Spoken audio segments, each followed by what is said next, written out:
ओम शांति। अव्यक्तवाणी 18 मई 1969।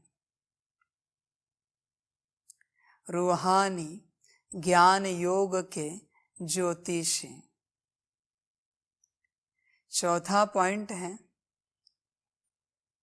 अगर एक एक फूल ऐसा संपूर्ण और सुंदर हो जाए तो इस बगीचे की खुशबू कितनी फैल जाती, लेकिन क्यों नहीं फैलती? उसका कारण क्या? खुशबू के साथ साथ कहाँ कहाँ बीच में और बात भी आ जाती है। भले खुशबू कितनी हो, लेकिन खुशबू से भी जल्दी फैलने वाली बदबू होती है, जो जरा सी बात सारी खुशबू को समाप्त कर देती है। बाबा कहते हैं, अगर एक एक फूल ऐसा संपूर्ण और सुंदर हो जाए तो इस बगीचे की खुशबू कितनी फैल जाती। सभी बच्चों के लिए यह बहुत बड़ी समझ की बात है कि इतने वर्षों के बावजूद इस रूहानी ज्ञान योग की खुशबू पूरे विश्व में क्यों नहीं फैल रही है। भल बच्चे कहेंगे कि अनेक देशों में बाबा के सेंटर बन गए, ज्ञान पहुंच गया, पर बाबा कहता है गली गली में नहीं पहुंचा, चौराहे में नहीं पहुंचा है, हर घर में नहीं पहुंचा है। और बाबा ने क्या कहा है कि हर घर में गीता पाठशाला होगी, हर गली में सेंटर बनेगा। तब समझना कि परिवर्तन का समय नजदीक आया है। तब तक आपको परिश्रम करने हैं, बाबा के इस ज्ञान को हर घर में पहुंचाने के। बाबा कुछ नहीं जानता, कैसे पहुंचेगा, वो जिम्मेवारी आपकी है। वह विचार सागर मंथन करना आपका काम है कि हर घर में ज्ञान कैसे पहुंचेगा। इस ज्ञान को और इस बात को अगर हम समझें तो यह समझ में आएगा,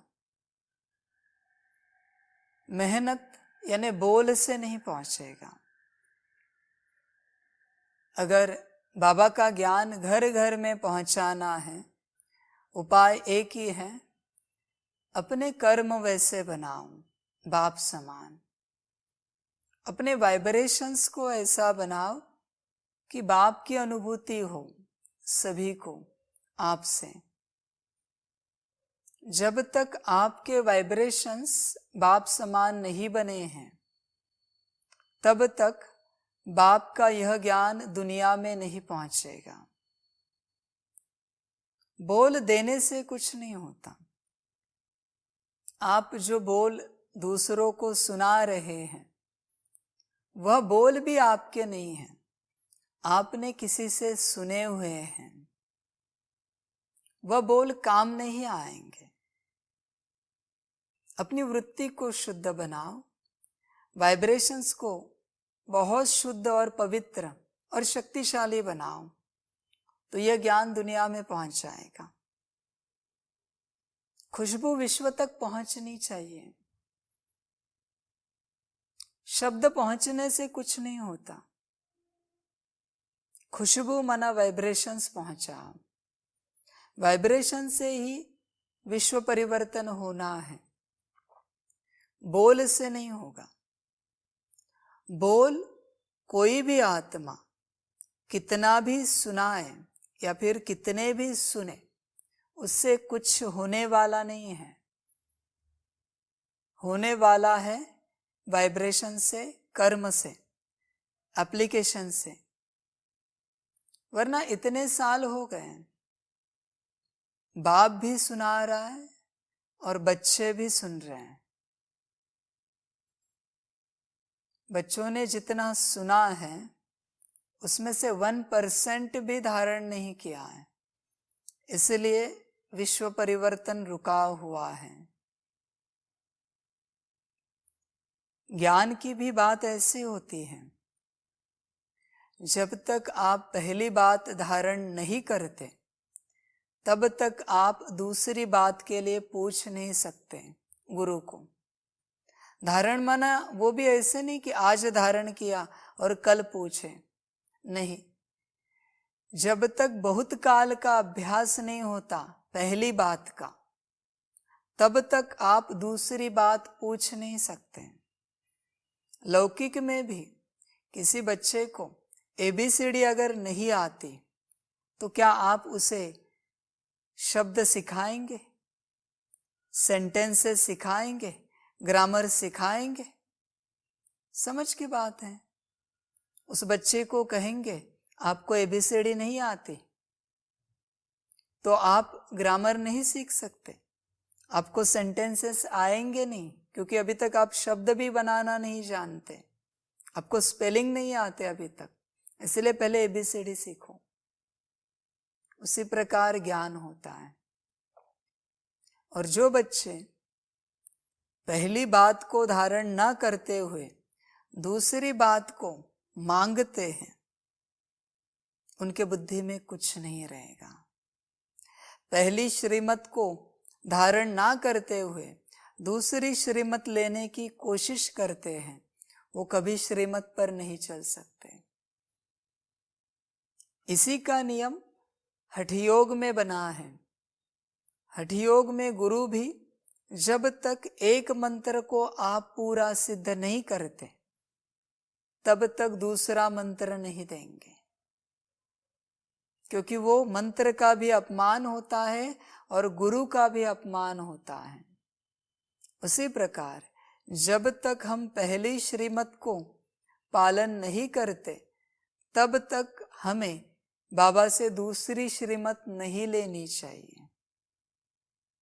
बाबा ये सब बातें बता रहा है विश्व परिवर्तन के लिए। इसलिए बाबा पूछ रहे हैं कि अगर एक एक फूल ऐसा ब्रह्मा बाप समान संपन्न और संपूर्ण बने और सुंदर हो जाए तो इस बगीचे की खुशबू कितनी फैल जाती। बच्चे अभी तक ब्रह्मा बाबा, मम्मा, दादिया, जगदीश भाई जी, इन्हीं का एग्जाम्पल दे रहे। वो कितने अच्छे हैं, संपन्न और संपूर्ण है। बाबा कहते जीवन भर बस क्या एग्जाम्पल ही देते रहेंगे? उनके जैसा बनना नहीं है क्या? साकार अव्यक्त मुरलियों में भी बाबा कहते हैं ना, बस मम्मा मम्मा करते नहीं रहना, बाबा बाबा करते नहीं रहना, उनके जैसा बनना। बनेंगे तो कुछ होगा। बच्चे बनते नहीं और बातें बहुत बड़ी करते हैं। सिकंदर की बातें करने का अधिकार उसी को है जो सिकंदर बनने की कोशिश कर रहा है, वरना सिकंदर की बातें मत सुनाओ। ज्ञान देने वाले बहुत है इस दुनिया में, एक दूसरे को ज्ञान बहुत देते हैं और करते कुछ नहीं बच्चे। सवाल पूछने वाले बहुत बच्चे हैं, जवाब देने वाले बहुत बच्चे हैं। बाबा कहते कुछ करो, बनो, बाप समान बनो। आपकी खुशबू फैलनी चाहिए, आपकी वृत्ति, आपके विचार, आपकी वाणी, आपके कर्म बाप समान होने चाहिए। क्योंकि जब तक आप बाप समान नहीं बनते तब तक आपसे विश्व सेवा नहीं होगी। विश्व सेवा करना ये बाप का ही अधिकार है और बाप समान बच्चों का ही अधिकार है। बाकी बच्चे विश्व सेवा नहीं कर सकते। वो ऐसे गली नुक्कड़ चौराहे की सेवा करेंगे, विश्व सेवा नहीं कर पाएंगे आप। एक घर 10 घर की सेवा करेंगे, एक गांव 2 गांव की सेवा करेंगे, एक राज्य की सेवा करेंगे, जिले की सेवा करेंगे, विश्व सेवा नहीं कर सकते। विश्व सेवा करने के लिए बाप समान बनो। उसके लिए अपनी वृत्ति को चेक करो कि मेरी खुशबू से कितने प्रसन्न होते हैं, कितनों को प्रसन्नता मिलती है। चेक करो अपने आप को। आपके कहा होने पर लोग खुश होते हैं या दुखी होते हैं? चेक करो अपने आप को।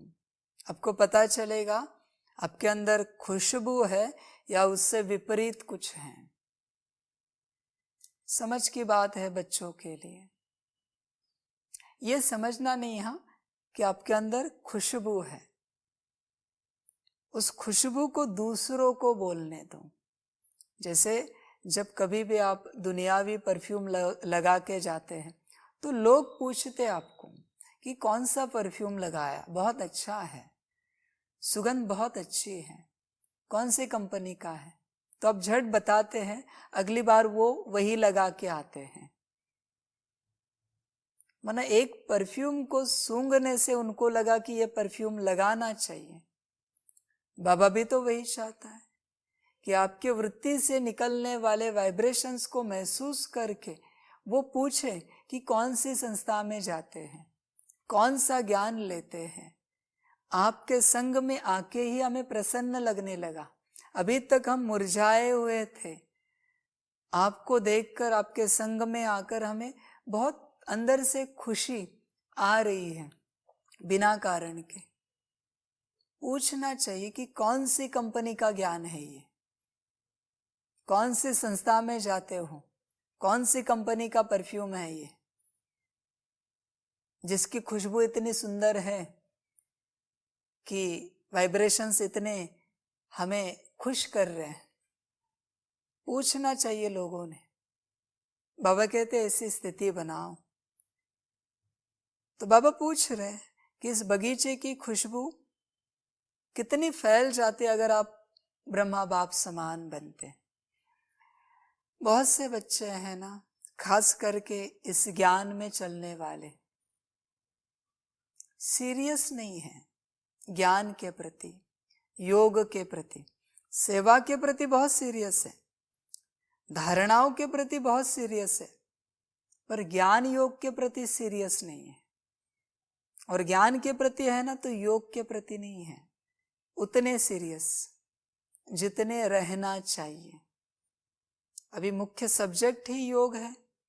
आखिर इतनी सारी बातें बाबा की, बच्चों की, एक दूसरे की, ज्ञान की बातें सुन रहे हैं योग लगाने के लिए, और वही नहीं कर रहे, तो मतलब क्या है ज्ञान का? मतलब क्या है संस्था का? ज्ञान सुनने से आप पावन नहीं बनेंगे, पतित से। योग लगाने से ही पावन बनेंगे, शुद्ध बनेंगे। ज्ञान का एप्लीकेशन बहुत जरूरी है। तो चेक करो अपनी खुशबू को। बाबा कहते हैं लेकिन क्यों नहीं फैलती, उसका कारण क्या? आपकी खुशबू दुनिया में क्यों नहीं फैल रही है? खुशबू के साथ साथ कहाँ कहाँ बीच में और बात भी आ जाती है। बाबा कहते खुशबू के साथ साथ कहाँ कहाँ बीच में और बातें भी आ जाती हैं। और बातें माना बदबू, माना मुख्य बात छोड़कर बच्चे जो भटकते हैं जिन बातों में, वो है और बातें। बहुत सारे बच्चे हैं ज्ञान में, अभी बात वही है। अभी आत्मिक स्थिति को बढ़ाओ, आत्मा समझ के योग को बढ़ाओ और सकाश को बढ़ाओ। ये छोड़ के आप जिन बातों में जाते हो जो आपको भटकाती है, इन 3 बातों से आत्मिक स्थिति, बाबा की याद और सकाश, इन 3 बातों से जो बातें आपको भटकाती है वो सभी बदबू है। क्या करेंगे उन बातों का? मतलब नहीं है ना कुछ भी। समझ की बात है सभी बच्चों के लिए। बच्चे समझते नहीं इन बातों को। बच्चे अगर समझे ना तो बहुत आगे बढ़ जाते। जैसे भगवान की पूजा में परफ्यूम नहीं लगाते, वो इत्तर लाते हैं। भगवान की पूजा में अगर परफ्यूम लाए ना, दोनों की अपनी सुगंध है। हाँ, मना ये 3 बातें छोड़कर आप जो बातें करते हो ना, धारणा की, सेवा की, सतयुग की, उनकी अपनी सुगंध है और इन 3 बातों की अपनी सुगंध है। आत्मिक स्थिति, बाबा की याद और सकाश, इन 3 की अपनी सुगंध है। उसी प्रकार भगवान के कार्य में अगर आप इत्तर छोड़ के परफ्यूम लाएंगे ना तो वो बदबू है उस कार्य में, वो अलाउ नहीं किया जाएगा। समझ की बात है। उसी प्रकार जब आत्मिक स्थिति, योग और सकाश की बात है, वहां ये बातें क्यों ला रहे हो कि सतयुग में क्या करेंगे, क्या होगा, विनाश कैसे होगा, परिवर्तन कैसे होगा। बाबा कहते हैं सारी बातें बाजू में रख दो, ये अपनी जगह पर ही सही है जब उन बातों में पहुंचेंगे। अभी के लिए योग पर अटेंशन दो, आत्मिक स्थिति पर अटेंशन दो, सकाश पर अटेंशन दो। कोई भूखा है और उसे आप ज्ञान दे रहे हो तो वो बदबू है। ज्ञान भले अच्छा है लेकिन उसकी पेट की भूख शांत करो। ज्ञान देकर वो संतुष्ट नहीं होगा। समझ में हर चीज खुशबू है, ये समझ की बात है। हर चीज खुशबू है, सिर्फ अपनी जगह पर, अपनी जगह पर। जब सब विनाश हो जाएगा और एक समय आएगा जिस समय प्रकृति अपने आप को चेंज कर रही होगी, उस समय आप मुरली सुनाओ, ज्ञान दो, कोई मतलब नहीं उस चीज का, क्योंकि मेरिट लिस्ट डिक्लेयर हो गई। अभी उस ज्ञान का करेंगे क्या? उस समय किसी को कहो योग लगाओ, आत्मिक स्थिति में आओ, सकाश दो, मतलब भी नहीं उस चीज का, सकाश का, योग का, आत्मिक स्थिति का, क्योंकि जो होना था वो हो गया। अभी सतयुग के कंस्ट्रक्शन में आप पहुंच गए। अभी वहां योग का क्या काम है, वहां आत्मिक स्थिति का क्या क्या काम है? इसलिए हर चीज अपनी जगह पर खुशबू है।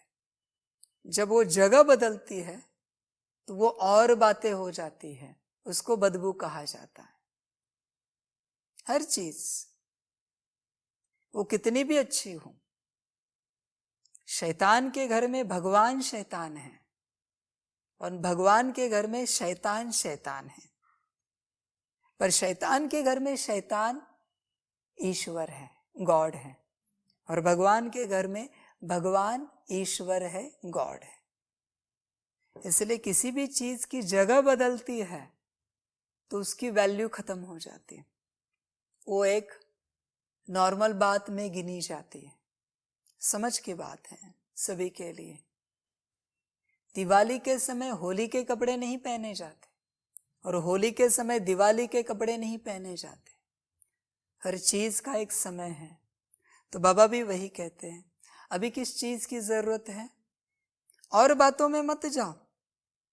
खुशबू के साथ साथ कहाँ कहाँ बीच में और बात भी आ जाती, जिनकी अभी जरूरत नहीं है, उन बातों में क्यों जा रहे हो? जब स्कूल में हो तो पढ़ाई करो, मैदान में हो तो खेलो। पर बच्चे मैदान में पढ़ाई की चर्चा करते हैं और स्कूल में बेंच में बैठकर खेलने की चर्चा करते हैं। अभी कैसे जीवन आगे बढ़ेगी? समझ है सभी के लिए। जगह पर आओ, जगह पर रहो। बात वही, और बातें नहीं लाओ। और बच्चे बहुत बार और बातों की चर्चाओं में चले जाते हैं। भले खुशबू कितनी हो, लेकिन खुशबू से भी जल्दी फैलने वाली बदबू होती है, जो जरा सी बात सारी खुशबू को समाप्त कर देती है। अभी कोई अच्छे योग में बैठे हैं और वहां कोई बड़बड़ करे ज्ञान की, मतलब है उस ज्ञान का कोई वहां पर, क्योंकि योग का समय है, योग लगाने का समय है, योग होने दो, योग के बाद ज्ञान की चर्चा करो। और कोई ज्ञान ले रहे, ज्ञान दे रहे, उस समय कोई योग लगा रहे, कुछ मतलब है उस योग का, क्योंकि ज्ञान लेने का टाइम है। बच्चे करते मिक्स सारी बातों को, उसके कारण जीवन सुखी नहीं हो पा रहे। या तो इसी छोर में भाग जाते हैं ज्ञान के, या उस छोर में भाग जाते हैं योग के, बैलेंस नहीं कर पाते। समय प्रति समय जैसे ज्ञान आ रहा है उस समय अपने को उस अनुसार अपने को बदलना चाहिए, विधियों को बदलना चाहिए, ताकि योग को हम और तेजी से बढ़ा सके। अभी समय है एंड्रॉइड का, आईओएस का, और उस समय आप वापस वही उदाहरण, पेजर यूज कर रहे हो, टेलीफोन यूज कर रहे हो, क्या मतलब है उसका? कोई तार कर रहे हैं, टेलीग्राम कर रहे हैं, कोई मतलब नहीं ना उन चीजों का। इसका मतलब हम समय अनुसार आगे नहीं बढ़ रहे हैं। तो बच्चों को ध्यान होना चाहिए।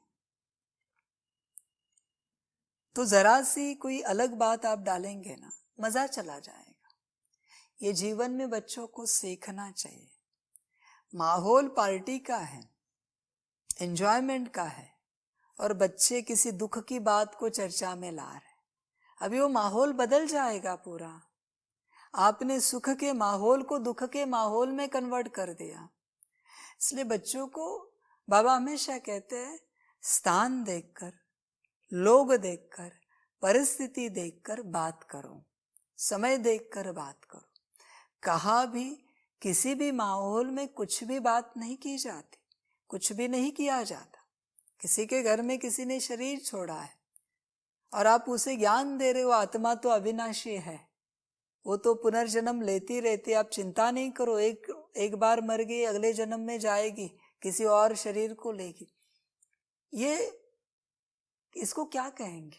आप विचार कीजिए, इसको मूर्खता कहेंगे। मतलब हमें पता होना चाहिए किस समय में क्या करना है, किस समय में क्या बोलना है। बदबू माना क्या है?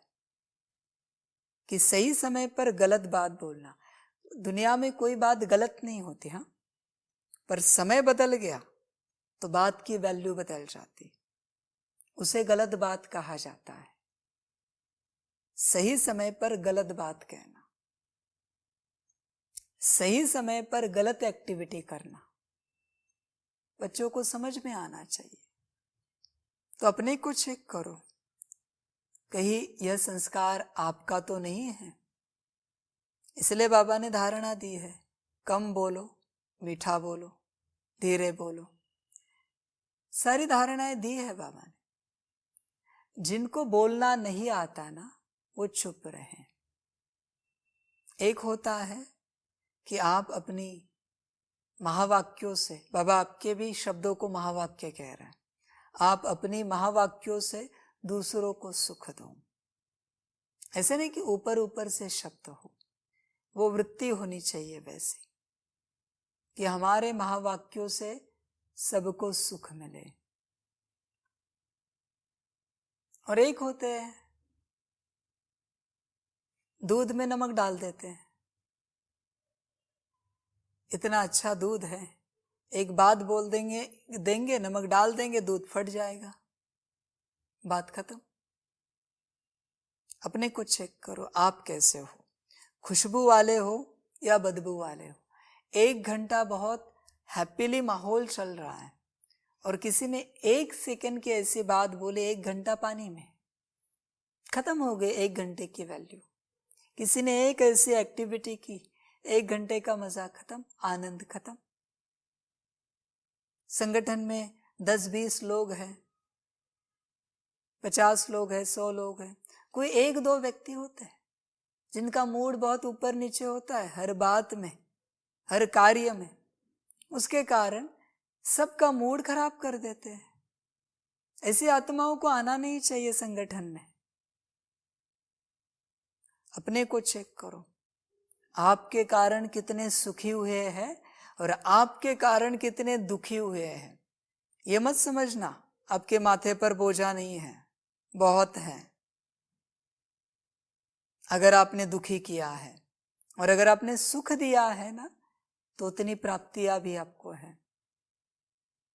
कोई लोग होते हैं जिन्हें सुख देना पता नहीं होता, हमेशा दूध में नमक डालेंगे ही डालेंगे, अच्छे कार्य को खराब करेंगे ही करेंगे।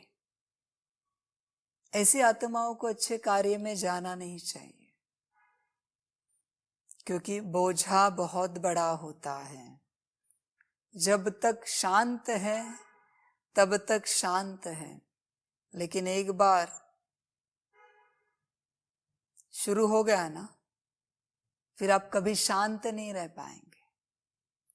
इसलिए अपना गणित लगाओ, आपके कारण कितनी आत्माएं अशांत हुई है और आपके कारण कितनी आत्माओं को शांति मिली है। इसका गणित करो, क्योंकि अभी अशांति बढ़ने वाली है आने वाले समय में। कितनों को आपने शांति दी है, चेक करो। तो जरा सी बदबू है ना, खुशबू को समाप्त कर देती है। कितना अच्छा प्रोग्राम हो, अच्छी बातें हो, लेकिन जरा सी बात, किसी का मूड, कोई जरा सा खाना चेंज हो गया, टेस्ट बदल गई, थोड़ा सजावट में कमी आ गई, प्रोग्राम खत्म हो जाता है, आनंद चला जाता है उसका। चेक करो अपने आप को। आज से वो हिसाब किताब शुरू हुआ है। जो समझना है आप समझ जाओ, अपने को चेंज कर सको तो कर लो, वरना ड्रामा ने रास्ते तैयार कर लिए हैं बदबू वालों के लिए। बदबू कहाँ पहुंचती है? कचरे के ढेर में। हमेशा याद रखिए, बदबू वाली चीज को उठा के कचरे के ढेर में डाला जाता है। इसलिए बाबा कहते हैं समझ जाओ, खुशबू वाली चीज को मंदिर में रखा जाता है। जब भी कोई अच्छी चीज है जिसकी खुशबू बहुत अच्छी है, लोग उसे उठा के मंदिर में रखते हैं। नहीं, भगवान के सामने रखनी चाहिए, बहुत अच्छी चीज है। अपने को चेक करो, आप खुशबू फैलाने वाले हो या बदबू फैलाने वाले हो। अपने को चेक करो, क्योंकि ड्रामा अपना मोड़ बदल रहा है, हर चीज को वो अपनी जगह दिखा रहा है। अभी जिसकी जो पात्रता है वो वहां पहुंचेंगे। अभी अपने को आप अपने से चेक करना, जैसे आपकी अवस्था वहां आप पहुंचेंगे। ये बाबा के वचन हैं। फिर जो होगा ड्रामा, क्योंकि आपका सौभाग्य, आपकी मर्जी ही वही है कि आप वहां पहुंचो। जहां पहुंचना वो आप जानो, खुशबू लेकर मंदिर में या बदबू लेकर कचरे के ढेर पर, वो मर्जी आपकी है कहां पहुंचना है। पर इस बात को ध्यान में रखना कि कहीं आपकी जरा सी बदबू इतने सारे खुशबू को खत्म तो नहीं कर रही। ये चेक करना, आपके कारण कितने लोग दुखी हुए हैं, चेक करना। जब से ब्राह्मण बने हो, कितनों को आपने दुख दिया है, चेक करना। साल में 364 दिन सुख दुख देंगे और एक दिन सुख देंगे। ये मत समझना कि सब सेटल हो जाएगा, इस गलत फहमी में नहीं रहना। 364 दिन को याद रखना। एक दिन अच्छा करने से कुछ होता नहीं, वरना दुनिया में कुछ भी चोरी चकारी करो और मंदिर में जाके दान करो और लगेगा कि पापों की मुक्ति हो जाएगी, छुटकारा हो जाएगा पापों से, तो ये भूल जाओ आप। अभी हिसाब किताब का समय शुरू हो रहा है, इस बात को ध्यान में रखना। और शुरू हो गया, अपने को चेक करते रहना। अगर बहुत ज्यादा कर्ज है ना, तो योग लगाना अच्छे से, वरना भोगना पड़ेगा और कोई उपाय नहीं। शारीरिक बीमारी, मानसिक पश्चाताप, संस्कारों का बाहर निकलना, परिवार में लड़ाई झगड़े, धन की कमी, लोगों का गाली देना, झगड़ा करना, ये शुरू होगा तुम्हारे साथ। और बाबा का भी साथ न मिलना, ये शुरू होगा। बाबा तो सबको साथ देता है, लेकिन आप ही ठिकाने पर नहीं हो तो साथ कहां से मिलेगी। इसलिए कर्मों का खाता चेक करना और उतना योग बढ़ाना। जैसे दुनिया में किसी के ऊपर ज्यादा कर्जा है ना, वो डे नाइट काम करते हैं, ओवर टाइम करते हैं, पैसे कमाते हैं और कर्जा चुकतू करते रहते हैं। अभी आप अपना हिसाब किताब लगाना, वरना जो होगा सो ड्रामा। अच्छा, सभी बच्चों को बाप की पदम गुणा, याद, प्यार, गुड नाइट और नमस्ते। सदा खुश रहना, मौज में रहना और बाप की याद में रहना। सदा चेकिंग करते रहना और चेंज होते रहना। समय चेंज हो रहा है, अपने को भी चेंज करते रहना। अपने पर ध्यान रखना। अच्छा, ओम शांति।